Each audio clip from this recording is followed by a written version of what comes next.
जय हिंद दोस्तों। Dictation start होगी 5 सेकंड बाद। Ready, start. महोदय, निःसंदेही आज भी हम भले ही कई मुश्किलों का सामना कर रहे हों, फिर भी हमें 1991 के उन दिनों जैसी स्थिति में नहीं है। एक राष्ट्र के रूप में हमने काफ़ी भरपाई कर ली है और हम आगे बढ़ने के लिए तैयार हैं। श्री राव के नेतृत्व के बिना यह संभव नहीं था। अब यह अटकल लगाना व्यर्थ और मूर्खतापूर्ण भी है कि कोई और नेता होता तो क्या कुछ ज़्यादा और बेहतर किया जा सकता था या नहीं। तथ्य यह है कि वही नेता जिनके कारण हम एक ऐसी स्थिति तक पहुंच गए हैं जो देश और उसकी तरक्की के लिए निरापद है। हम जिस अवधि से गुजरे हैं वह बहुत मुश्किल और हलचलपूर्ण थी। उसका आधार ही खत्म हो गया। ऐसा लगता है कि हमारे देश में कुछ लोग इस घटना का पूरा मतलब नहीं समझ पाए हैं। बेशक यह कम्युनिस्टों और आधुनिक समाजवाद के अन्य समर्थकों के लिए बेहद चिंता का विषय था। इससे उन सभी निष्पक्ष देशभक्तों को काफ़ी दुख हुआ जिनके लिए सोवियत संघ अच्छा मित्र था और अकेली विदेशी शक्ति थी जो हमारे साथ खड़ी होती थी। उससे हमें काफ़ी नैतिक और भौतिक समर्थन भी मिला था। हमारे देश में सोवियत संघ के तमाम मित्रों में भी सभी लोग यह नहीं समझ पा रहे हैं कि आर्थिक, वैज्ञानिक और प्रौद्योगिकी के हिसाब से इसका क्या मतलब था और है। जब हमें सख्त ज़रूरत थी तो कोई ऐसा नहीं था जिसकी ओर हम देखते घबराने और अपने देश को दिवालिया राष्ट्र घोषित करने के बजाय प्रधानमंत्री ने मुश्किलों का डटकर मुकाबला किया। हमें इस संकट से निकालने की व्यवस्था की और साहस के साथ देश को एक नए आर्थिक रास्ते पर अग्रसर किया। Para change. कांग्रेस ने अपने चुनाव घोषणा पत्र में इसकी मोटी रूपरेखा ने बना ली होती तो बेशक यह संभव न हो पाता। इस घोषणा पत्र के मुख्य निर्माता स्वयं राजीव गांधी थे और इसे तैयार करने में श्री राव उनके मुख्य सहायक थे।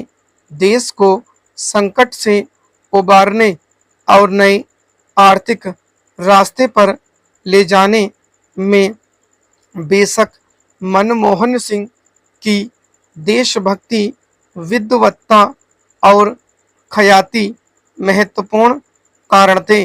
नई आर्थिक नीति जनता के हित में नहीं है। इस काल्पनिक तथ्य को लेकर काफ़ी हंगामा मचाया जा रहा है। इसके उलट अगर उसे अपेक्षित ढंग से लागू नहीं किया जा रहा है तो इसकी वजह यह है कि जनता के नाम पर हर तरह की आंशिक और कारपोरेट मांगे पूरी की जा रही हैं। प्रधानमंत्री ने दो महत्वपूर्ण तरीकों से नई आर्थिक नीतियां बनाने में अपना योगदान दिया है। सबसे पहले तो उन्होंने नई नीति लागू करने के लिए मध्यम मार्ग अपनाने पर जोर दिया है। नए आर्थिक कार्यक्रमों को लागू करने में उन्होंने जो दूसरा महत्वपूर्ण योगदान किया है वह है इसके पक्ष में राष्ट्रीय सहमति बनाना। पैराचेंज महोदय, हमारे देश में राजनीतिक विचारों में जितनी भिन्नता है उसके मद्देनज़र यह एक असाधारण बात है, जबकि इनमें से ज़्यादातर लोग यही ठाने रहते हैं कि चाहे जो हो और जो भी मुद्दा हो उन्हें विरोध करना है। चुनावों में झटकों और यदाकदा टेढ़े मेढ़े रास्तों के बावजूद प्रधानमंत्री के नेतृत्व में जो नई आर्थिक नीति बनाई गई है उसे राष्ट्रीय स्तर पर स्वीकार कर लिया गया है। माकपा से लेकर जनता दल और भाजपा तक आर्थिक क्षेत्र में मूलभूत सुधार के अलावा पंजाब में नाटकीय बदलाव आया है। बंदूक की लड़ाई की जगह अब पूरी तरह बैलेट की लड़ाई ने ले ली है। उस प्रदेश की जनता के लिए यह दूसरी आज़ादी से कुछ कम नहीं है। असम और उत्तर पूर्व के कई हिस्सों में भी ऐसे बदलाव आए हैं, हालांकि वे पंजाब जैसे नहीं हैं।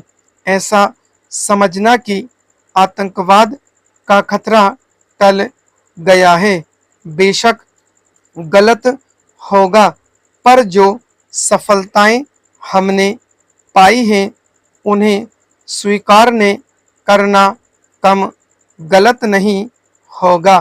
पंचायत और स्थानीय निकायों के चुनाव कराने को भी साधारण काम नहीं समझा जाना चाहिए।